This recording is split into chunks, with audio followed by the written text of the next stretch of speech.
Welcome back to our series between TSM and Team Dignitas. We're about to head into game number 2 after Team Dignitas claimed victory in game number 1, smashing TSM's long-range composition. Yeah, and I think a lot of that was the draft and the way that Ssumday played at top, but I do have to say, we talked about Ssumday a whole bunch. Altec got so much done in these fights, and I actually kind of have to apologize because we didn't focus on him enough there because he was kind of playing around the space that everybody was buying for him, and he did most damage on his team, and he was playing immaculately. I loved his QSSs in the middle of the fights and the way that he was kiting them out. So huge props to him as well. His QSS in the fights, the damage he was able to output, and like we talked about at the end of game number 1, his ability to pull Adrian to safety and bait TSM into wasting important cooldowns, abilities, and damage output. Yeah, and I remember back to when Team Dignitas were tied for first place, and I was kind of talking about how you can't have a weakness on your team in terms of this guy is really easy to target, this guy is really easy to shut down. And my big criticism was Dignitas' bottom lane back then, but with Altec and Adrian, they've actually been crushing as a duo. Last week, when they played against Stixay and Arrow, at 10 minutes, their average CSD was plus 14.6, and then their average CSD at 15 was plus 18. And now up against Doublelift and Biofrost, they were up 7 at 10 minutes and plus 21 at 15 minutes. So they have been crushing every single lane that they played as a duo. Well, let's see how the draft plays out in game number 2, because you mentioned Ssumday being on the Maokai pick, how the draft went in the favor of Team Dignitas, and how they targeted Bjergsen so well. Do it again. Let's see if they can do it again. They are targeting Bjergsen with the LeBlanc and the Syndra to start things off, as TSM takes Zach off the table and now moves on to their second. Yeah, and I actually feel like these teams have a pretty good read on the patch. Caitlyn was actually not picked or banned last game, which was a little surprising, and TSM are banning it on red side now. I feel like from a comfort perspective, because now, if they ban Kalista, they'll just take Maokai. If you ban Maokai, I feel like Dignitas are okay with taking Kalista. Very high priority champion for them. Unsure what the Thresh priority is like, but I feel like Adrian has always been a flexible support that you don't have to first pick him as support regardless of the meta. They'll ban it away, so they get Maokai or Kalista, or you trade 1 for 1. And Cho'Gath's still on the table, but wasn't picked or banned last game either. I am looking forward to seeing some Cho'Gath potentially. As Kalista gets banned away, that will leave Maokai up. Wouldn't be at all surprised to see Dignitas lock that one in rather quickly, as Ssumday goes ahead and does just that. That's why I feel like right now in the meta, if you are blue side game 1 and you screw up and you give over Maokai, you're gonna go, oh man, that was such a powerful pick. You can't get it game 2, because they're either gonna first pick it or you're gonna have to ban it away. Yep. It's a lesson that sadly can be very difficult to learn sometimes, as TSM decides to grab Doublelift Tristana again. Ooh, you gonna lock it in? He's hovering it every single time. I feel like I feel like you don't pick it this early on without really knowing what the enemy jungle is. Ah, yeah, really on the Sejuani train. Sejuani? I mean, that's what all the good Sejuani players call it? That's Is that your Cloud9. secret? That's when Contracts plays it. So, all right, fair enough. Fair enough. Svenskeren, he's gonna be piloting that one again though. So TSM draft looking similar to last time. Yeah, it's going for the tank line and also having Doublelift on the Tristana. Now the Caitlyn and the Kalista banned away, so the Sivir will come through. Looking for a speedy comp here. Maybe we get a Cho'Gath? Having that on the hunt. The crowd really wants him to lock it in. And I love it. It's a 3-beat chant. Yeah, Jack got me it all works. on The syllables are there. Jack got me all on the analysis of chant train. So they can't lock it in yet. It's got to be a counter pick. Patience, fight audience. with the audience, yeah. Patience, audience. Graves is picked up for Dignitas. They're going to take that into the jungle against the Sejuani again. We saw how well it worked last time, except for that early level 4 or so fade that got it first blooded. That was hand in the cookie jar a little bit too far and having everybody collapse here. So Bjergsen, we'll see. He's being very vocal right now, so it may just be a mid lane pick. Nope, going to be the Braum here to take that away. And that's going to leave Adrian with whatever he really wants to play into it. A Thresh banned away, the Braum taken. But the meta kind of right now for supports is all over the place. Both mid laners still need to pick their mid lane champions, though. We are not seeing that first round of the draft mid lane strategy where then you ban out more mid laners afterwards. So that could change things up here during the second phase of banning. 5 seconds left before we get to see how TSM wants to approach this one. They'll ban Karma out. Ooh.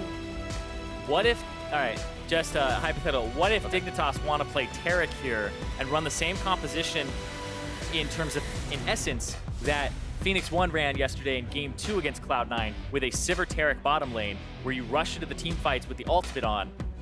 And then you can also haste up Taric as he gets the stun onto multiple people. Yeah. That could be it. We'll see. Get a little bit of that glimpse into what the scrim meta was like, because people will scrim in pockets. They don't scrim who they're going to play against. So you always see two teams kind of come to the table with different things. And yeah, there's the Taric. Right. TSM smell it. Know that Adrian might be playing that one because the Sivir is a little bit of a giveaway there. TSM found something tricky going on. They know that Sivir synergizes so well with those immobile melee champions. It already works well with Maokai. They don't want to give them another piece of that puzzle to put together, as Team Dignitas has one more ban to issue before we get into the last 4 picks of the game. Orianna, Gnar, all right. Okay. Yeah, the Maokai, they already know that it's going to be a top lane Maokai here, unless there's like a tricky support flex going on here with it. With the Cassiopeia, I kind of expect, but the Orianna's still on the table. Ooh, I feel like if you're TSM, you either take a priority mid laner or you go for just picking what you want into Maokai top because you know that's the top laner. Yeah. All right, Jax in the top lane. Hauntzer looking to carry. Jax has mostly been played recently into Jarvan as a counter pick, but up against the Maokai, this means he gets some time to scale, but you do have to watch out for the fact that it's a Graves jungle with a lot of damage. So we'll see what Hauntzer's able to do on this carry top laner. But TSM, I feel like you have to have a priority mid now. You have to have something that has priority, because if you don't, you have kind of a scaling bot lane, scaling top lane. Need something that has some pressure. I would feel like Taliyah would fit into this composition pretty well. Taliyah, Sejuani is a good combo as well on top of it. And we'll see what happens there. It's always bad when you have a 1% pick rate and your win rate's lower than that. They take it away. Very unlucky, but Taliyah picked up for Dignitas. Keane will be on that one, and what does Bjergsen want to play into it? Cassiopeia, Orianna, get pick of the litter right now, depending on what the comp wants. Cassiopeia a little more in the scaling department. The Orianna can match a bit. I feel like the Cassio would be great, but yeah, in terms of priority, I feel like the Corki is kind of the one that has the most. The other ones scale or take a little bit too much time. So even Lucian may have been okay here, but it would have been a full physical damage composition at that point. And talking about this Janna pick especially, because this is something that we only recently started seeing. Was the Adrian special. The Adrian special, right. But I was talking to Azale earlier today about it because of the fact that we are seeing it again now. And he was talking about how the coin changes have been so big in enabling champions that like to build the coin to come back in a little bit and once again have a presence there in the bottom lane. Yeah, I said this yesterday when it was locked in and coin was taken, where Janna passive Tailwind is 8% movement speed when you're moving towards her. Exactly the same as the ancient coin line. So then you would have 16% or however they stack them. Unsure if it's additive or multiplicative. But yes, it gives people a lot of movement speed to kite back towards you. But this composition really wants to go forward. This is a move in, try to have some early game moves, try to shut down TSM's comp before they scale, and that's what they're going to be looking to do for here on Dignitas' side, which once again has a lot of teamfight prowess with Sivir ultimate as well as Maokai ulti. There's a lot of damage in there too. I mean, you've got Taliyah, you've got Graves, you've got Sivir, you've got the one big tank in the Maokai, and that's the guy that's going to be protected. But the rest of the team is just going to try to mow TSM over, but TSM not without tools of their own. The Jax, we know how hard he can carry a game if allowed to scale. Corki and Tristana, no slouches in that damage department either. TSM needs the win here to keep the series alive. TSM have only lost 8 games all split, and we're just handed one right there. In terms of their series, they've only had 3 series in terms of losses, but they've only also had 3 series go to game 3s.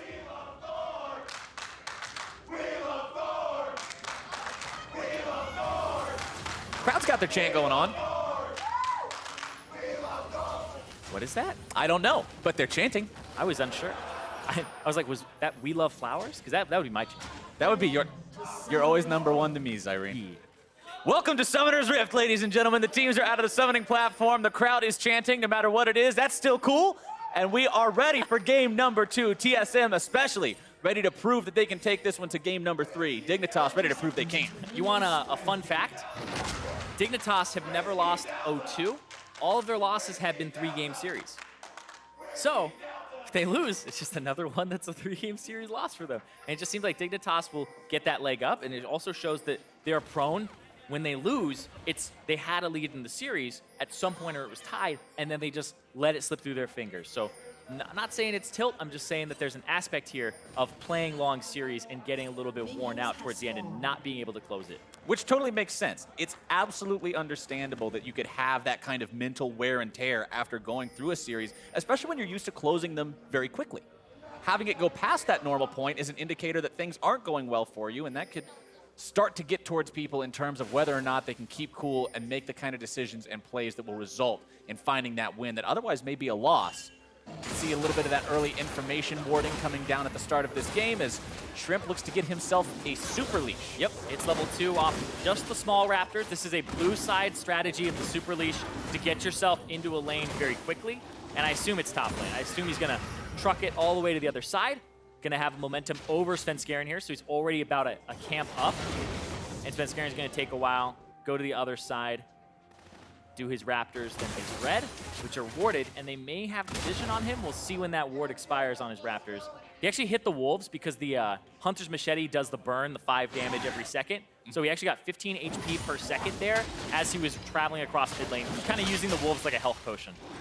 Which is really interesting. I remember when the jungle items first got changed around and people were showcasing that strategy with Rumble burning the raptors. Yeah. Using his flame spitter to just constantly keep himself topped off as Ssumday just trading blows back and forth here with Hauntzer early on. Shrimp moving into the enemy jungle. We saw last game, he's not afraid to do this. He wants to counter jungle on this Graves. Yep. And he finds his way onto the Raptor King. Because he's much faster than Svenskeren's clear, he actually goes for not using his smite on his red, and that allows him to smite the raptors away. And Svenskeren was level 2, so he couldn't really contest it either.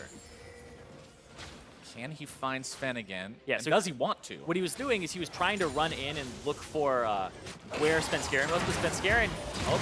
Altec. The Winter's stun Bite coming through. Last hit will get the stun. Altec still in decent enough shape, but really got to be careful about that 2v2 potential between Biofrost and Doublelift. Those two can stack those up and work in tandem. Trade potential is deadly. Yeah, very much so. And I'm looking right now at what is Shrimp going to do with the advantage he has? This is going to be a back here from Svenskeren, and Shrimp got a lot of help from his team. The wards that were placed in the jungle, actually Svenskeren avoided the Raptor one, so Shrimp kind of had to go all the way to the other side to steal that camp away instead of find him at his red, which was the optimal, or like the hope. Right, But the ideal situation. Exactly. He takes what he can. Takes what he could. Huh. Still doing okay. Like sentences, man. Yeah, sentences can be really tricky things. Very, Anyway. very tricky. About as tricky as laning against somebody who's got a spell shield and a shield from a Janna and a tornado to protect. And there's a lot of tools available for Dignitas here to keep this carry protected, especially as the game goes on. Janna's just exceptional at Q. Yeah, and I love the way that Adrian has played this as well. Like, we don't see too many Wind Speakers supports anymore, where he just gets to walk up every time the shield is up and trade. And Doublelift on the Tristana, like, he talked about it in his interview where Tristana, you kind of just have to sit around and wait, and you should do that. You shouldn't just force the issue as much as possible, because you outscale, right? When he had gotten behind versus, I believe it was TL, he had talked a lot about how he should have just played it safe. Bjergsen taking some damage from Keane early on here in the mid lane. These two staying point for point on CS so far, though. Altec and Adrian finally getting the shove back there on the bottom side. Both these AD carries have a lot of shoving potential, too. I mean, boomerang blades, ricochets, the passive from Tristana on the E, making sure that they all detonate. Yeah. A lot of shoving power between these two. Explosive shot doing a lot there. Explosive charge. I always want to call it explosive shot, too. I think it's because she has another ability that It used to be explosive shot. Okay, that makes me feel better. It was explosive shot back in the day, and now it's explosive charge. Not to be confused with explosive satchel or anything like that. I'm really glad we don't see Ziggs AD carry anymore.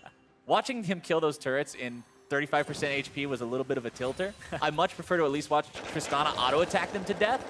Bjergsen will auto-attack these minions to death along with the help of his Gatling gun to make sure that he can secure all the CS possible. 47 to 45 between those guys as the Jax farm advantage is pretty real over Ssumday's Maokai here on the top side. 45 to 31, exactly where he wants to be in this matchup. Yeah, kind of bonking him right now. Has the shove advantage.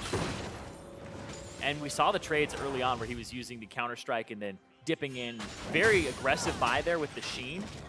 And no HP or boots to actually back that up. So yeah, he's just going for, getting whatever advantage he can. So he's not saying I'm waiting to scale. He's actually playing it like a punish lane where he can bully the Maokai before the Maokai gets things like the Bramble Vest or the Ninja Tabi. See if Shrimp tries to make a punish towards that as time moves on. Still level 4 on both of the junglers, so not exactly close to those ulti points just yet. And that's where you really have to start being afraid of both of these guys. Sejuani with so much more CC potential, Graves with so much more insta-gib threat once they hit that big ultimate threshold. Yeah, interested to see what happens with the build here for Shrimp again, seeing if he'll go for the same Play-Doh for King build, or if he's going to augment it. We haven't actually seen as many Dust Blades as people in solo queue might have thought. Right. You know, just way more tanks, right? Because lethality just not that great against people who stack armor, and now there's just top laners are back in that form, seeing a lot of that, as well as from the jungle. Well, Keane looks like he might want to get a back in here. That's a lot of usage of his abilities. Has level 6, so may look for a roam as well. Just wants to throw the entire skill set into the wave, make sure that Bjergsen's the one on the back foot having to respond to that. Bjergsen does have teleport, by the way, which is somewhat unorthodox on the Corki. A lot of times you see him take exhaust or something similar, but once he has a more global presence this time. He's actually going to be able to, you know, if he had exhaust, he would have been able to kind of have it removed from Keane with the cleanse. So not perfect, but I like the split push pressure that he can have. He can match the Taliyah roam now if he wants to, and Taliyah is actually super good at just backing, never having to take teleport as a character because you just move so quickly through things. And we'll see here if they see him in time. Keane wants to make the move. Roaming up. Jump away from Hauntzer. The ward is there in time. He actually doesn't clear out the control ward either. Doesn't want to get in combat, go back. Like, these are like what you see professional players do in terms of time. So he wants to get back to the wave, shove it out, and just say, like, there's a ward there, somebody else clear it, right? Not my business.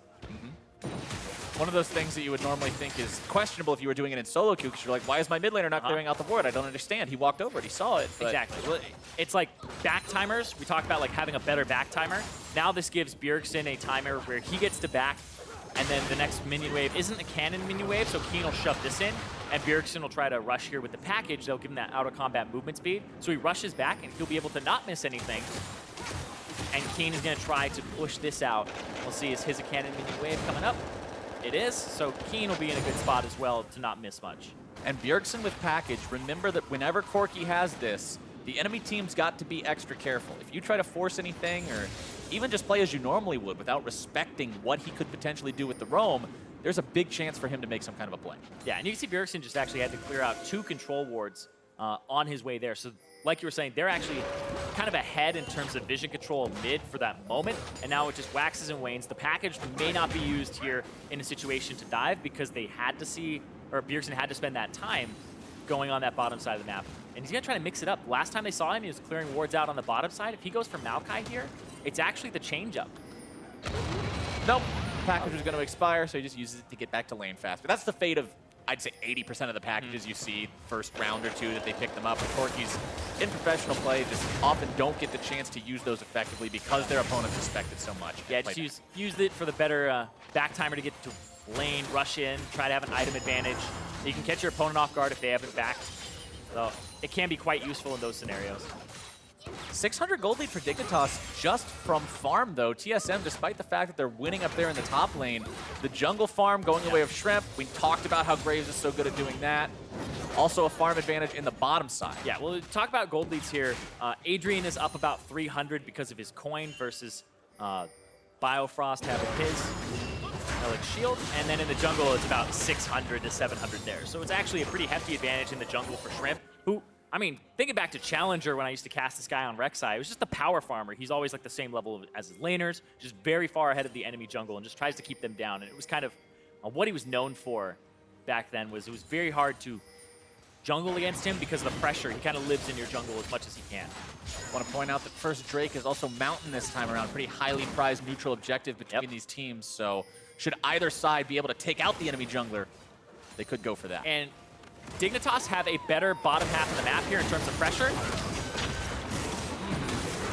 They walk up, they find Biofrost, Glacial Fissure, and Flash used to keep himself alive there. Yeah, I was expecting maybe Svenskeren to follow up, but here's the thing is, when they talk about making a triangle of pressure, you have the better early game jungler on Dignitas' side. You have the better pressure mid laner in terms of who clears waves faster, and then you have a better bottom lane here, because you have a ranged into melee in terms of support, and then you have the Ricochet and Boomerang Blades. So this area on the bottom side of the map is going to be very, very much so in Dignitas' control, and they just pressure this turret down.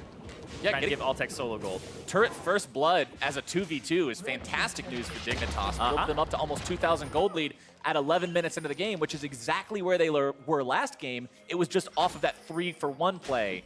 Well, 3-for-0, excuse me. TSM had got their earlier kill before that. But this is exactly where Dignitas was the last time around in terms of economy advantage. Yeah, and this is playing around your advantage in champion select, right? It's the mid lane, the jungle, and then your bottom lane duo.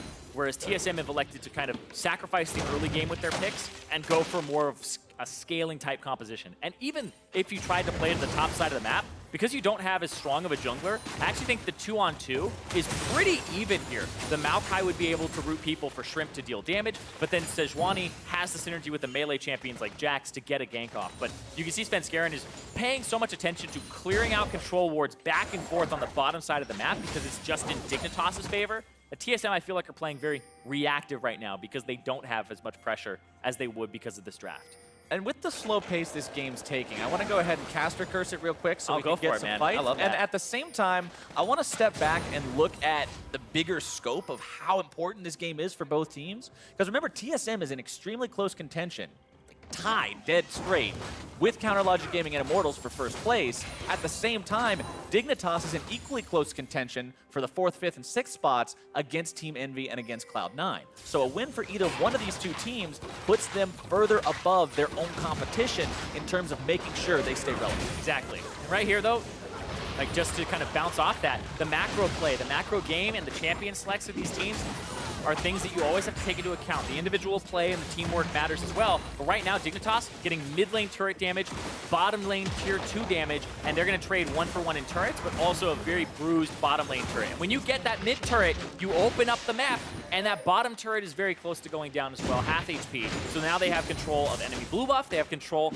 of Mountain Drake, and they sacrifice their weak side of the map in the first place. Right. Every time you take down a tier 1 turret, you're essentially opening up a door into enemy territory that you can come on inside, throw down some wards, see if you can set up a trap in a brush somewhere. A lot of different options open up to you to start taking over different parts of the map that would normally belong to your opponents. And with somebody like the Graves that you mentioned, Zyrene, saying how strong this guy can be in the early game, how Shrimp as a player in particular loves to live in the enemy jungle, well, that's just perfect.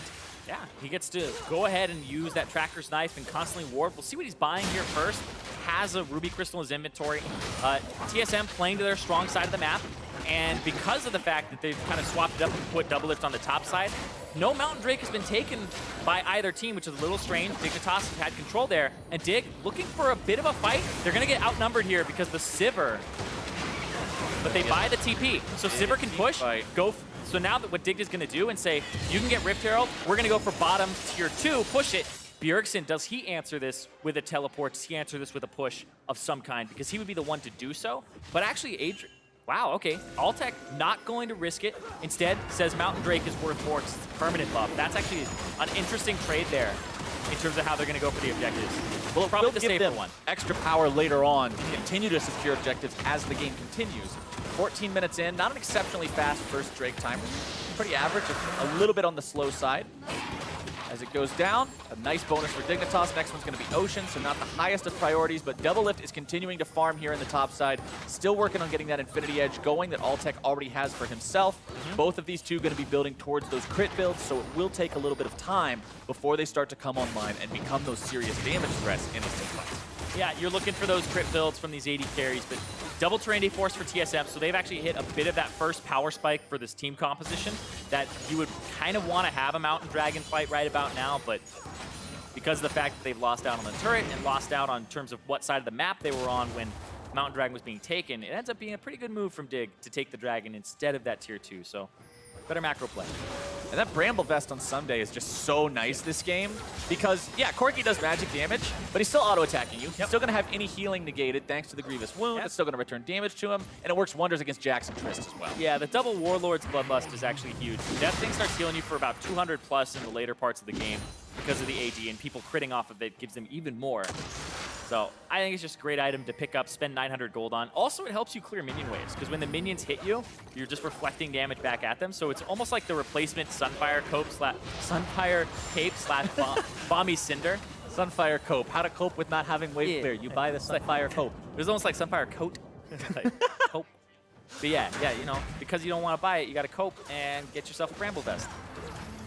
Well, Dignitas is going to move up towards his top side. Try to take down the final remaining piece of the outer turret puzzle. Yeah, bottom turret, I don't know if they actually lose this though, because Sejuani's there, Svenskeren going to use Yes, he's going to use it. He used the Rift Herald on bot, so it's Hauntzer and Svenskeren pushing here as 2, and there isn't much more to help this out. Will Ssumday be able to prevent a dive? Bjergsen dips into out of vision, and he's just going to wait it out. Yeah, I don't think Ssumday's stopping this anytime soon. Hauntzer and Sven using that Rift Herald to successfully grab themselves a turret. They will abandon it, so that's about all they'll get. Yeah, and that's one of those situations where he could defend, but he's taking into account Bjergsen has teleport, Bjergsen just ducked out of vision, so you could defend it. Hey, get back here. Oh, hey. Oh, it didn't hit the eye. She blows the eye. She gets like 100 damage on it. Shelly. That's not what you're supposed to do. Ssumday does manage to finally get her out of the picture. Continuing to farm up on this tree, wants to become that tanky monstrosity he became in game number 1 that can just throw himself into the fight, disrupt the back lines of TSM. But that being said, a little bit trickier this time. Corki has ways away from Ssumday, whereas Xerath was just a sitting duck if you ever close the distance. Exactly. He has multiple ways to get away here, and I feel like TSM are actually in an okay spot here because their composition scales. If the game is 0-0 and you're behind 1 turret and a dragon, it's not an awful position to be in when you have a Jax and a Tristana. You're kind of waiting for that late game anyway, but Dignitas, this is where they want to be because they are ahead in the tempo. They have those tier 2 turrets ready to be knocked down in a few lanes, and that's how you have to accelerate the pace of the game here. And you can see actually Shrimp going for Black Cleaver second now instead of going for the Blade of the Ruined King. More standard. Yeah, didn't snowball, so doesn't really care too much about that. He's going for the cooldown reduction as well as being able to shred the Sejuani. Banshees fail up on Keane, but Bjergsen has the tools to be able to poke that off pretty easily in terms of using the ultimate for the Rockets. Hauntzer will continue the split push. They're looking for Doublelift. They're trying to go for Doublelift here. Shrimp is actually going to go through. Here's the Taliyah wall. Uh-oh, double. This could be the first blood. Should be the first blood. And it goes up to Keane. Yeah, he's doing what AD carries should be doing, though, at that point in the game. But now they're going to try to get a dive on the bottom side. Bjergsen, he would have to TP in.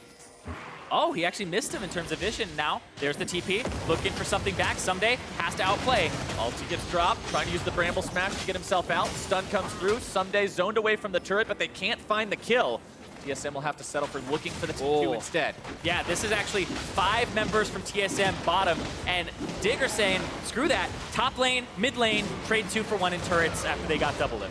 I love this decisiveness from Dignitas. They're not moving around, halfway channeling backs, trying to figure out what to do. They say, you did this, we're doing that. It's exactly the kind of decision-making that you have to demonstrate if you want to be a top team. They're getting flanked right now. TSM are trying to regroup around Dignitas, but I feel like Dig, Ssumday can TP in here if something happens. Oh, catch out onto Shrimp. That could be huge. They find the damage of burn him down right there at the start. Adrian now having a run from Bjergsen, who bounced forward to find more auto attacks. Off down. Adrian caught out. And 2 for 0 for TSM. Yeah. Ssumday doesn't have a great teleport position or ward, and TP's a little too late, cancels it, and TSM, great play from them to actually get something back with Biofrost. Taking a lot of damage. That was really, really close to being bad, but Biofrost still in good enough shape to walk away from that one. Quick replay of how they got this catch. And this is great from Hauntzer. You're thinking about game 1 where that last fight happened and he TP'd in and went in and people were like, what was going on? It's a team call, and this is a team call from TSM to go in because they have the package, they have tools to catch out these members who overstayed, and at the end of the day, they don't get that top tier 2. It's a 1-for-1 in turret trades, and then they trade members across the board. That's 2 for 1 in terms of overall Doublelift for Shrimp and Adrian, and a 1-for-1 in turret trades. TSM coming out on top of that one, just like you said. They're not super worried about where they stand in the game right now. They've got the confident scales. They're fine taking these reasonable trades with Team Dignitas. Dignitas just needs to find a way to make those trades a bit more unreasonable. They've got the advantage. They've got 2 crit items now completed on Altec. They've got the Leandries plus the Banshees fail on Keane. Righteous Glory plus just more tank items for Ssumday. This team has the tools to make things happen. They've just got to find the windows. Yeah, right now, the gold advantage is actually in a really awkward spot because Hauntzer is up about 1,000 gold, and then Shrimp is up about 700. Mid lane's pretty even, and then the AD carry roll, it's 1,600 up for Altec, but then 1,300 of this gold advantage is actually on Adrian. Because coin. Because coin, because of Bandit Mastery, I assume. So he's actually raked in a bit of gold here. Yeah, he's earned 1,400. Holy, yeah, that's a bunch different. 1,400 to 507. Actually, now he's got 1,500 gold from his Eye of the Oasis. Biofrost has earned 508 yeah. his quest. So 1,000 more gold just from the support item. Azale wasn't kidding. That coin earns you a lot of money these days. Give me the money. Give me the money. Called coin for a reason. But it puts him on his way to having that Ardent Sensor very early on. And this will buff up their team fight because multiple members will be auto-attacking. You'll have the Maokai, also the Graves, and the Sivir. So once he gets that item, that's where this gold advantage actually kind of manifests. Whereas right now, it's that awkward spot where, oh, they're up 1,400 on a support. Does that really matter in the grand scheme of things? If a fight were to happen now, I would say not too much. An Ardent Sensor is such a strong item. You get a ridiculous amount of gold efficiency from that thing. Every person affected by the buff raises the gold efficiency by like 50% or something absolutely insane like that. The item is one of the best things you can possibly build for any sort of enchanter support that can reliably apply it. I think he's going to back and get it now. There it is. There you go. First item Ardent Sensor on things like Sona is actually, there was a point, I think a patch or two ago, where the highest win rate champion in the entire game was Ardent Sensor first item Sona. And then it was like Janna afterwards. It's like you can control so much of what happens to your AD carry by shielding them and having even more shield power, giving them a heal, giving them on hit damage. Gives you a lot of power and kind of allows you to dictate what's going on. A shield, give him a heal, give him on-hit drain as well as attack speed. Yeah, the attack speed is huge too. And it lasts for 6 seconds as well. And then the Janna shield is a 6.5 second cooldown. So you can pretty much keep that up 100% on a single person if you wanted to. Dignitas fires off the wall, which doesn't really do anything but agitate TSM. They wanted to use it to check and see if TSM was hanging around Baron or looking to set up anything around those areas, but they don't find any success with it, just sort of noticing that TSM was hanging about, but not accomplishing anything while they were doing so. 42,000 to 39,000 gold, so we've seen kind of a stagnation in terms of the difference growing between these two sides. Which is fine for Hauntzer, who's working now on his second item, getting more and more wave clear, more and more push power. He's constantly going to make something that needs to be answered in this bottom lane in terms of pressure and threat. Like TSM are totally fine trading farm, right? Dignitas actually shouldn't be the ones who are okay with trading farm over and over again. They should be looking to use Righteous Glory, try to start a fight and engage and use Taliyah wall. But TSM are kind of just avoiding. Dignitas aren't pulling the trigger, trying to play a little more reactively. And it's actually giving TSM, I would say, a bit of an advantage in terms of items over time here. The big issues here, I think, for Dignitas is the fact that they only have one person who can really pull that initiation trigger, and that person is now getting initiated on himself, having to flash away here in the bottom lane. Hauntzer continuing the attack underneath the turret. Turn it. Ssumday just keeping these guys here as Altec and Adrian come in. The cavalry arrives. They cut down Bjergsen and Altec once more. Hauntzer jumping away with the lead strike onto the nearby minion wave, but they get one kill. Yeah, Ssumday gets out, but Altec rushed there with Adrian. They were able to get to him just in time and get that kill onto Bjergsen. He has teleport, so when he comes up, he can still pressure. There's the TP onto Baron, dig Baron. Does a Pog champ? I think so. This is what they want. This is how you decide to win the game instead of just waiting not to lose. They make the call. But they did have... Oh boy, didn't kill the Blast Cone. Svenskeren has like multiple ways in. Time.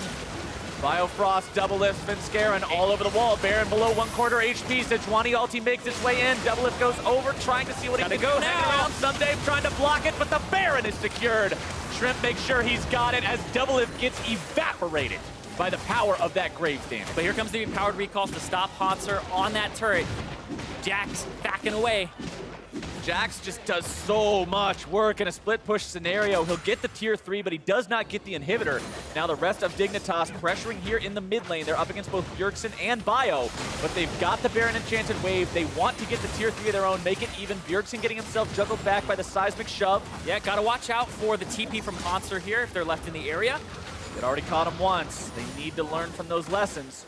Shrimp cutting himself backwards. Svenskeren decides to take out the control ward. Dig gets back. And now the question is, what can they make of this Baron power play? Yeah, have a few turrets available to him. Remember, the top and the bottom ones are about half HP, and Ocean Drake in 45 seconds. They can reset for that. But yes, this was a situation where this is a 50-50. It shouldn't really come down to this. There's no ultimate available for Adrian. Adrian already used his Q. So Svenskeren goes in while he's nearsighted because of the Graves ulti. And he's actually the one who smites first, I believe. And then it ends up being Shrimp who smites second there. So Shrimp holding it, making sure, knowing there wasn't enough burst damage there from a Sejuani by herself to get in. As Ssumday did a really good job of jumping in onto Doublelift, who at this point in the game could auto-attack over the wall and hit the Baron if you wanted to. Yeah, the range on Tristana is something that you can't underestimate. It actually does become even greater than Caitlyn during the last couple of levels as that passive continues to stack. Keane and Dignitas have moved up through the enemy jungle, positioned themselves in bottom lane though, and look to work on one of these remaining tier 2 turrets. They don't even really need the minion wave. Nope, they'll just face tank it, put some more auto attacks in there, and now that Ssumday's finally moved up into a tanking position, they'll grab that one for free. Now he has the Maokai ultimate. You have Taliyah wall in a few seconds here. I feel like TSM trying to engage a fight becomes very difficult. When Jax scales up, gets Titanic Hydra, becomes a great split pusher, but hasn't been able to really do much work against Ssumday, who's playing really defensively and playing with the team now. And especially when one person on the enemy team is split pushing the entire game, you want to see teams that pick Taliyah secure turrets using the ultimate. That's what it's so effective for, and if they can't force the issue like that, now they're going to fall behind to this. He should be doing it now. Next minion wave, there you go. All right, cutting him off. Doublelift caught on the wrong side of the wall, manages to rocket jump away, but the tier 3 goes down. The inhibitor will too. That's exactly what Dignitas came here for. Now they can back up and try to stop Hauntzer. Yeah, TP to the top side from Bjergsen, actually. That's a back from Maokai. He won't be able to actually get here in time, I think. So I think we're actually going to lose 3 turrets here.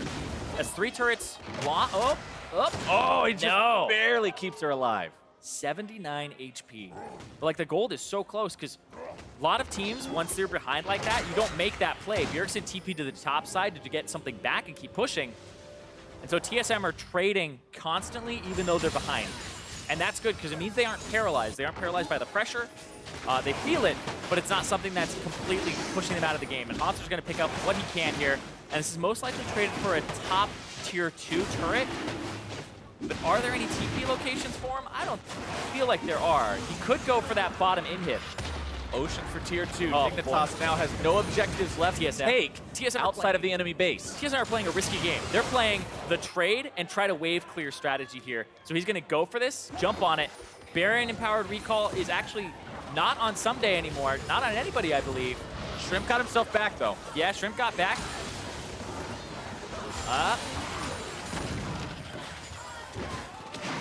Shrimp, can you get him? QSS.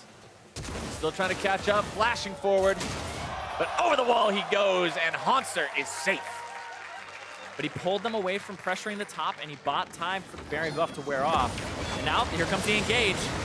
Breaking out. This team fight could determine a lot of where this is going to go. Ssumday eating a lot of auto attacks from Doublelift. Svenskeren looking to tank here right in the middle. Bjergsen grabbing the kill onto Adrian. Doublelift taking a lot in return. Altec exhausted. Cannot make that counterattack happen just yet. Shrimp stops the back from Hauntzer, preventing a TP. And the sides will both disengage, having lost 1 Manny. If he was able to get back, there's wards for him to TP to, and now Shrimp overextended. No. 1-for-1 trade now becomes 2-for-1 as Dignitas lose their jungler. And TSM are just pulling Dignitas across the map with their split push pressure. This is how you abuse having a split push advantage. We see so many Fioras kind of group up with the team when they have a big advantage, when you could continue to pressure turrets. And that's what we've been seeing Hauntzer do, is just pull people away. If you can get that Maokai to answer you, that means that Maokai is not in that fight, and you can take one with the numbers advantage. But look at this. Hauntzer has flash, but Keane has the wall. Ends up cutting him off, takes the wall down, and Hauntzer, the escape artist yet again, gets away. Getting out, even has the Randuin's Omen to slow people who attack him in terms of attack speed, but then also has the active, which he used there at the end. It wasn't necessary, but still, just making sure he's in a position to even be a team fighter if he needs to be. And that's actually, okay, well, he went Ravenous Hydra, sold it for Titanic Hydra there, just undid. Was scared for a second. He was going to go for the full HP, like lifesteal split push, but this is better. And I mean, Titanic actually has a hidden extra bonus for Jax as well, because since it's not just an active, it's an auto attack reset.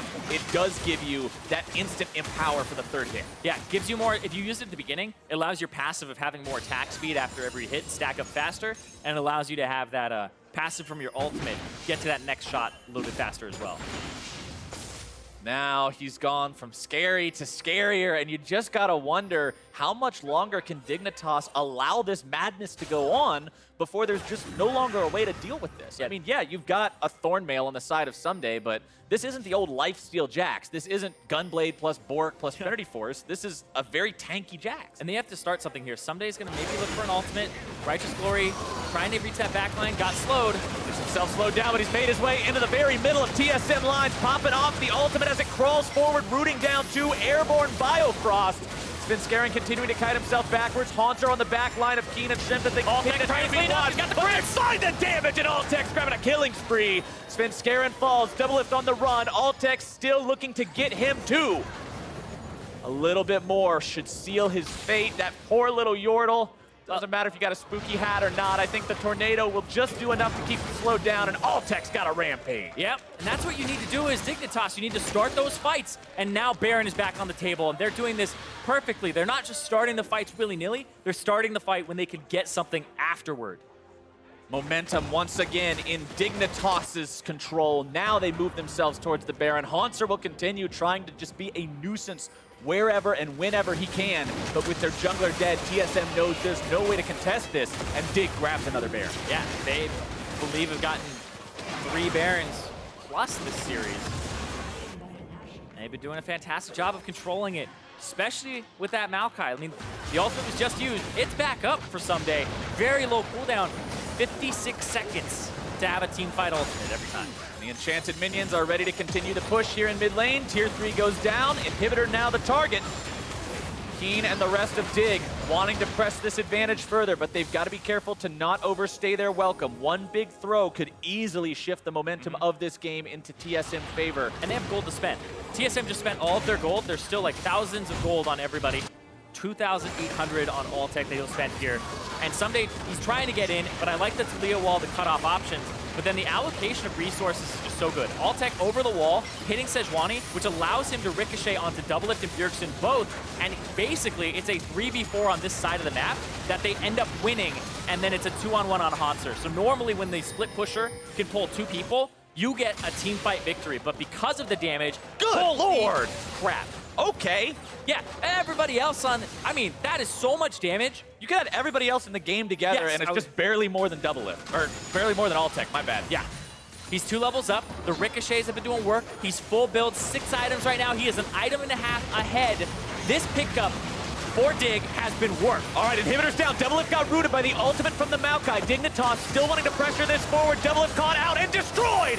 Altec unstoppable as TSM may find themselves in a truly dire situation. Hauntzer on the front line, tanking things up with a counter-strike. Inhibitor now, the focus for Dignitas in the bottom lane. A 2-inhib game should be able to put them in a spot where they are firmly in control. Even Hauntzer will have difficulty split pushing against this as the Nexus becomes the target. Sven, Bjergsen, TSM have to find some way to survive this, but it doesn't look like they will. Biofrost the next one to fall. Hauntzer and Svenskeren having to defend as Bjergsen heals up. Nexus turret number 1 halfway down. The backdoor protection comes online as Ssumday continues to tank time after time after time. And Hauntzer gets thrown up into the air. The helicopter will not save him. Svenskeren cannot escape. And Bjergsen will be the last man to fall as Dignitas 2-0 TSM. TSM, we're in first place, tied in a 3-way tie, and Dignitas in 4th say, no, we're coming for the Titans. They have to play the other 3 teams, and now they're gonna say, we're coming for those top spots. A phenomenal showing from Dignitas, and especially from Altec. He came to compete, becoming the new AD carry for this team, taking this bottom lane to new levels. This bottom lane, the double A tier, the Adrian Altec. They are performing so well. It is actually a little bit unprecedented here. We have seen these 2 guys. We kind of know their level of performance, but in tandem with each other and the way that Altec plays, it's giving them a lot of strength in the bottom lane, where Ssumday used to be just, Ssumday show in the top lane, right? Just, if he can carry games if Keane is playing and has a counter pick and is doing well. That's not the story. Altec has won every single lane he has played with Adrian so far in terms of CS. He's been a very impactful member in terms of the entire game, and he has just been ridiculous in what he has been able to do and help the Team Dignitas shore up a lot of their issues here. And for those of you out there who really enjoy seeing how good a player is based on the numbers he puts up, if the damage in those fights wasn't enough for you for Altec, 424 farm in 35 minutes. That's Sivir. That's you walk up to the wave, you get the wave Sivir, there. but still, that is damn impressive. Normally, you would aim for perfect CS, quote unquote, to be 350 and 35. He was 20% beyond that. Yeah.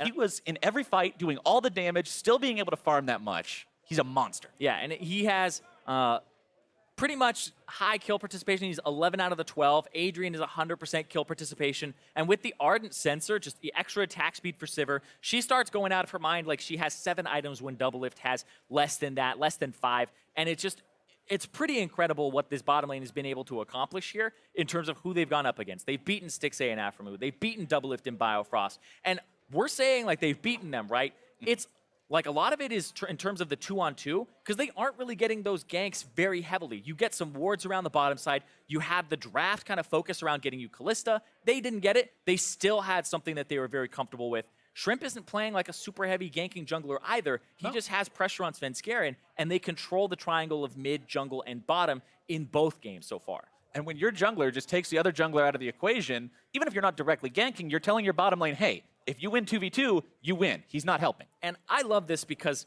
whenever I see Adrian kind of pick up supports, everybody's like, oh, I feel like he's just doing his own cheesy thing. And then when it went to like MSI and we saw Aframu take the Soraka over there, right? And then SKT was like, oh, these are really good. Why aren't we playing ranged supports? The meta might start shifting towards that again, especially since we have a lot of tank top laners and tank junglers coming back in. I feel like utility AD carries like Sivir are super good, especially when she brings a lot of damage, that you don't have to wait on the scaling. And then you also have enablers in team fights to keep people safe away. Like, if you can't peel 4 tanks, Janna can help with that. Yeah, Janna provides so much utility, so much speed for the team. And that Ardent Sensor, like you said, it allows the utility AD carries to have that much more of a damage threat. Yeah, that much earlier. Big overall. But for more on that 2-0 from Team Dignitas, let's send it over to Riv, who's standing by with an interview with the victorious bot laner. Thank you very much, gentlemen. Great cast on the day. I am joined by Altec after that absolutely crazy game over TSM. The victory for Dignitas as you guys move towards the top of the standings. Altec, the LCS has been something you are very familiar with, the ups, the downs, and now very big ups. What is it that's clicking for Dignitas, and what do you feel that's different now on this team? I think over like the course of when I first joined, we went 0-4. Maybe it's like a coincidence, but I think after like we kind of like finalized our bot lane issues, I guess, and we decided to play Adrian, I think like I'm very confident, and like overall the team's like performing really well. And what kind of is it about that synergy? Have you had a long history with Adrian? How does that work? Is it we work off each other just moving, or are you guys kind of a 3-2-1, let's engage? I think over the past like 2 or 3 years, we've played a lot together in solo queue, but we never got like the chance to, I guess, like play competitively together. I think we have like a lot of experience. Maybe we played over like 500, 1,000 games together. So I think like us joining Dig together and us being able to play, like it really enables each other to do really well. What do you kind of think is the best part about that synergy? What really works for you two? Well, I think we just know what we're doing lots, or like what we want to do. Like we don't necessarily have to talk about it a lot of the time. I think like he's always there to back me up and stuff like that. All right, and as I said before, as you guys shoot for the top of the standings, Dignitas looking better and better. What do you feel actually separates you guys from these top teams as you move for first place?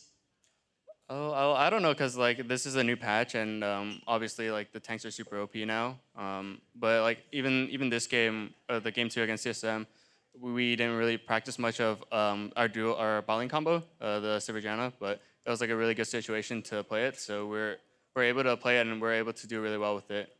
Awesome, slip that written right under the radar. Congratulations on the win, and best of luck moving forward with Dignitas. We are going to throw it back to the desk to break that game down. Thank you very much, Riv.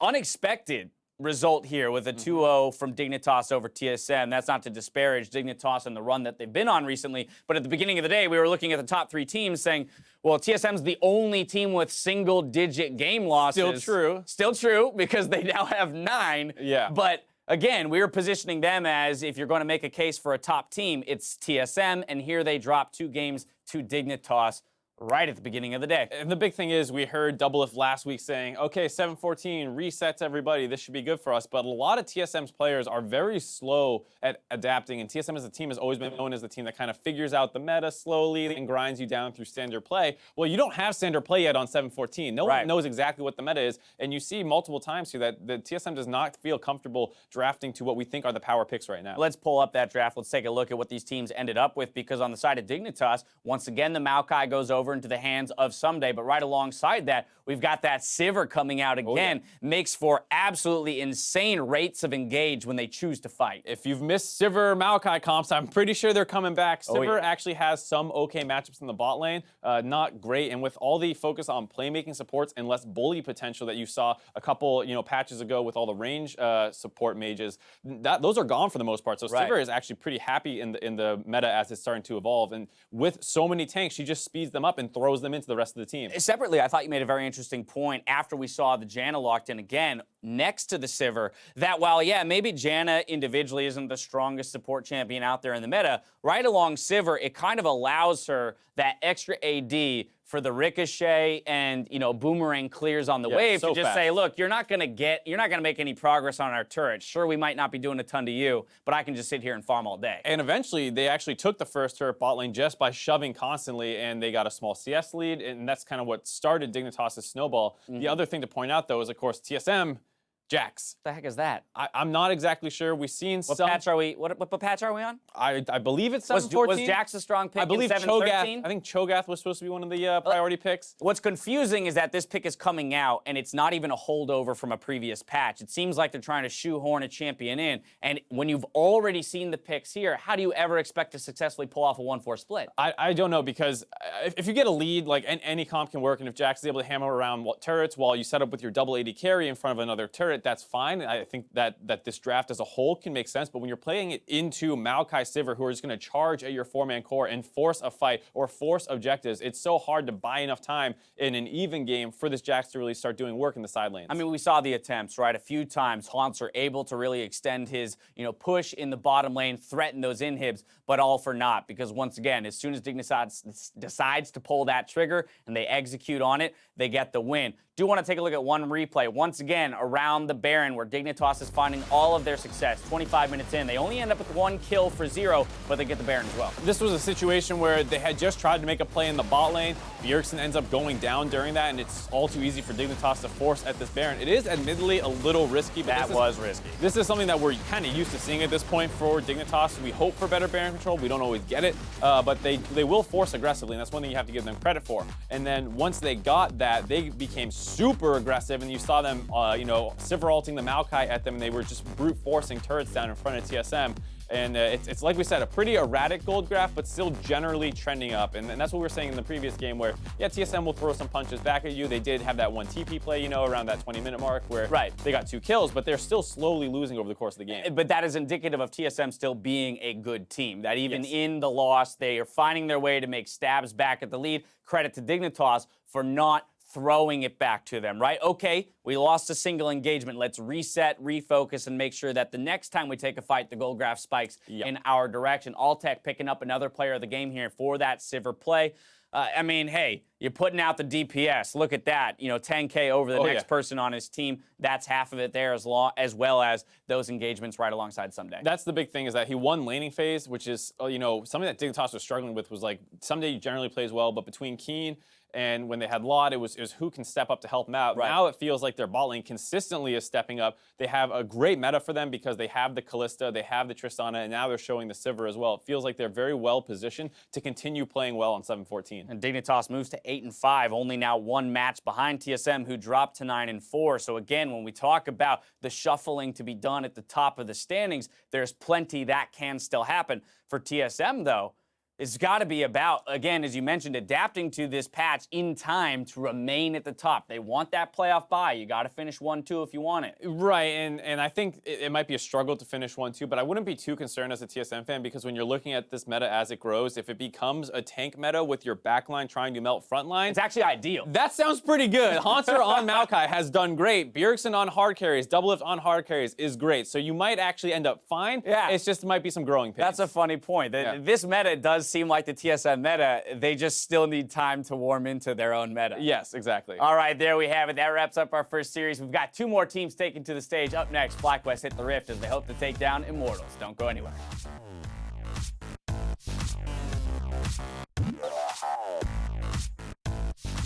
When you were a kid, didn't you think that when you're grown up, when you're gonna be able to drive cars, it's gonna be flying cars? Yeah, and that happened. And that happened. That became a reality. Uh-oh, Double. This could be the first blood. Should be the first blood. And it goes up to Keane. This team fight could determine a lot of where this is going to go. Ssumday eating a lot of auto attacks from Doublelift. Svenskeren looking to tank here right in the middle. Bjergsen grabbing the kill onto Adrian. Doublelift taking a lot in return. He jumps in on you. I can go. On me. I'm watching you. 애매야. 아, 저 안 되겠다. 위에 이겼어. 아래 이겼어. Help. Svenskeren cannot escape, and Bjergsen will be the last man to fall as Dignitas 2-0 TSM.